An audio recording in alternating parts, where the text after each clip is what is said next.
Motorist safety, our concern. Holla at Things turn up, a rasp pump clean up, be better than bed.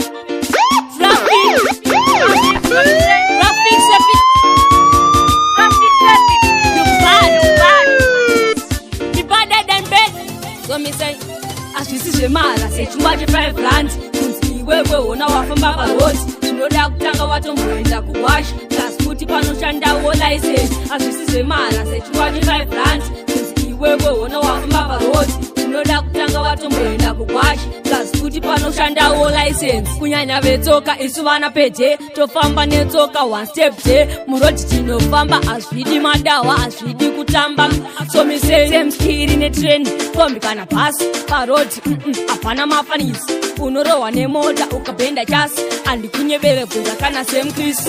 Asisizwe mara sechingwaje 5 rands, kunzi iwewe ona wafamba parodi, tunoda kutanga watu mwenda kuwash, transport pano shanda wo license. Asisizwe mara sechingwaje 5 rands, kunzi iwewe ona wafamba parodi, tunoda kutanga watu mwenda kuwash, transport pano shanda wo license. Big up traffic safety, kune vanu tkaila vakarowane zeti, ivavo avana pasane marobotsi, plus avana o license. Laspo mindo vachuna bata kasi kume, vachasungo ni mapurisa kasinga kume, vaise marikiti, sunga imani imimeve safety. So me say, asisizwe mara sechingwaje 5 rands, kunzi iwewe ona wafamba parodi, tunoda kutanga watu mwenda kuwash, transport pano shanda wo license. Asisizwe mara sechingwaje 5 rands, wewe ona wafamba parodi, tunoda kutanga watu mwenda kuwash, transport pano shanda wo license. Kabato mountain iminda tinomes, VID isusu choice of base, plus zetarapi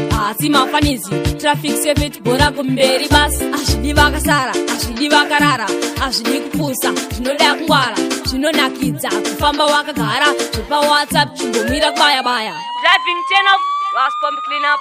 Asisizwe mara sechingwaje 5 rands, wewe ona wafamba parodi, tunoda kutanga watu mwenda kuwash, transport pano shanda wo license. Asisizwe mara sechingwaje 5 rands, wewe ona wafamba parodi, tunoda kutanga watu mwenda kuwash, transport pano shanda wo license.